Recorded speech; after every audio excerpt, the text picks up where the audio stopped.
الحمدللہ رب العالمین، الصلاۃ والسلام وبارک علی سید المرسلین، اما بعد، فاعوذ باللہ من الشیطان الرجیم، بسم اللہ الرحمن الرحیم۔ یا ایہا الذین آمنوا اجتنبوا کثیرا من الظن ان بعض الظن اثم۔ صدق اللہ العظیم۔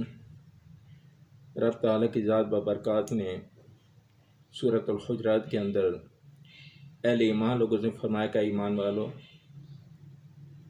اجتنبوا کثیرا من الظن، بہت زیادہ گمان کرنے سے بچو، کیونکہ بعض گمان گناہ ہوتے ہیں۔ یہاں سے مراد یہ ہے کہ اچھا گمان کرنے کا حکم ہے کہ آپ اپنے مسلمان بھائیوں کے بارے میں بھی اچھا گمان رکھیں، لیکن جب بات آتی ہے بدگمانی کی تو اس سے اللہ تعالیٰ نے منع فرمایا کہ کسی سے بھی آپ بدگمانی نہ کریں۔ اگر کسی سے بدگمانی کی گئی تو اس کا نتیجہ اسی وقت اسی دنیا میں عموماً ظاہر ہو جاتا ہے۔ بغداد کا شہر تھا، جامع مسجد تھی، وہاں ایک بزرگ تشریف لائے، حضرت بشر حافی رحمۃ اللہ تعالیٰ علیہ۔ آپ نے نماز جمعہ ادا کی، نوافل چھوڑ دیے، تو ایک شخص تھا بدگمان، اس نے سوچا کہ یہ عموماً جو فقراء لوگ آتے ہیں، یہ جو مولوی لوگ ہوتے ہیں، یہ مفت خورے ہوتے ہیں، اب یہ مسجد سے باہر جائے گا تو کوئی نہ کوئی یہ کھانے پینے کا نظام کرے گا۔ تو ہوا وہی، وہ آگے آگے حضرت بشر حافی جا رہے ہیں تو پیچھے پیچھے وہ تاجر، وہ بدگمان شخص۔ تو حضرت بشر حافی رحمۃ اللہ تعالیٰ ایک دکان پر کھڑے ہوئے، وہاں سے آپ نے گرم گرم ایک تندور سے روٹی لی۔ اس کو گمان ہوا کہ معاملہ وہی ہے جو میں سوچ رہا تھا۔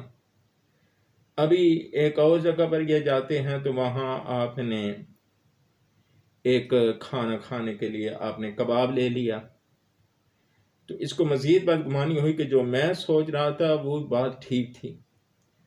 اب تیسرا کام انہوں نے یہ کیا کہ ایک جگہ گئے تو وہاں فالودہ بک رہا تھا، وہاں سے آپ نے ایک فالودہ لے لیا۔ یہ بھی پیچھے تھوڑی دیر، یہ مسجد سے باہر یہ نکلے بازار میں چل رہے تھے، یہ بھی پیچھے پیچھے۔ ابھی چند منٹ ہی گزرے تھے تو ایک بستی آ گئی، ایک گاؤں آ گیا۔ اس گاؤں کے اندر حضرت بشر حافی رحمۃ اللہ تعالیٰ ایک مسجد کے اندر داخل ہوئی، یہ بھی پیچھے پیچھے مسجد کے اندر داخل ہوا، تو وہاں ایک معذور شخص لیٹا ہوا تھا جو ہاتھ پاؤں سے معروم تھا، چل رہے تھے، یہ بھی پیچھے پیچھے۔ ابھی چند منٹ ہی گزرے تھے تو ایک بستی آ گئی، ایک گاؤں آ گیا۔ اس گاؤں کے اندر حضرت بشر حافی رحمۃ اللہ تعالیٰ ایک مسجد کے اندر داخل ہوئی، یہ بھی پیچھے پیچھے مسجد کے اندر داخل ہوا، تو وہاں ایک معذور شخص لیٹا ہوا تھا جو ہاتھ پاؤں سے معروم تھا، نابینا تھا۔ حضرت بشر حافی رحمۃ اللہ تعالیٰ علیہ جا کر وہ روٹی توڑ کر کباب کے ساتھ اس کو کھلانے لگے، تو اس کے بعد وہ فالودہ بھی ان کو کھلانے لگے۔ تو اس کو اپنی غلطی پر احساس ہوا کہ جو میں سوچ رہا تھا وہ تو غلط تھا، یہ تو بہت نیکی والا کام کر رہے ہیں۔ باہر کیف وہ تھوڑی دیر مسجد سے باہر چلا گیا کہ چلے میں ذرا پھر کر آتا ہوں، گھوم پھر کر، تو پھر انہی کے ساتھ واپس ہو جاتا ہوں۔ آج جب وہ شخص واپس ہوا تو حضرت بشر حافی جا چکے تھے۔ اس نے معذور شخص سے پوچھا کہ یہ بزرگ کہاں گئے؟ تو اس نے بتایا کہ یہ بزرگ بغداد شہر سے آتے ہیں اور مجھے اسی طرح ہر جمعے آتے ہیں، یہ کھانا کھلا کر جاتے ہیں۔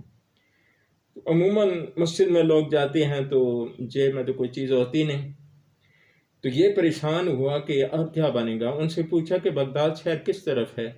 اس نے کہا یہاں بغداد شہر پہنچنے کے لیے کئی دن چاہیے، کئی دنوں کا سفر ہے، تب جا کر بغداد شہر بندہ پہنچتا ہے۔ اس کو بڑے غلطی کا احساس ہوا۔ اس نے پوچھا کہ اب وہ کب آئیں گے؟ تو اس نے کہا کہ اب وہ اگلے جمعے آئیں گے۔ اب یہ بندہ وہاں مجبور ہو گیا، پابند ہو گیا، اگلے جمعے تک انتظار کرنے لگا۔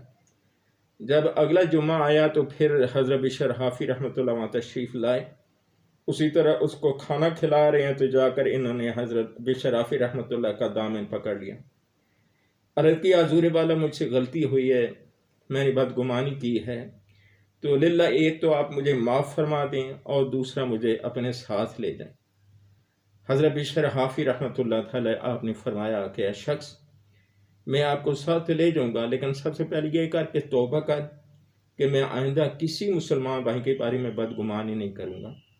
دوسرا یہ ہے کہ وہاں جا کر کسی کو بتانا نہیں کہ بشر حافی کا یہ مقام ہے، یہ مجھ سے 2 وعدے کرو۔ اس نے کہا حضور میں وعدہ کرتا ہوں۔ اس کے بعد آپ نے فرمایا میرا بازو پکڑو۔ بس بازو پکڑا، چند قدم چلنے کی دیر تھی تو سامنے بغداد شہر آ گیا۔ تو اس طرح فرمایا گیا کہ بدگمانی سے بچو، بعض بدگمانی پریشانی کا سبب بنتے ہیں۔ اللہ تعالی ہمیں مسلمان پر بدگمانی سے محفوظ فرمائے، اچھا گمان رکھنے کی توفیق عطا فرمائے۔ وما علینا الا البلاغ۔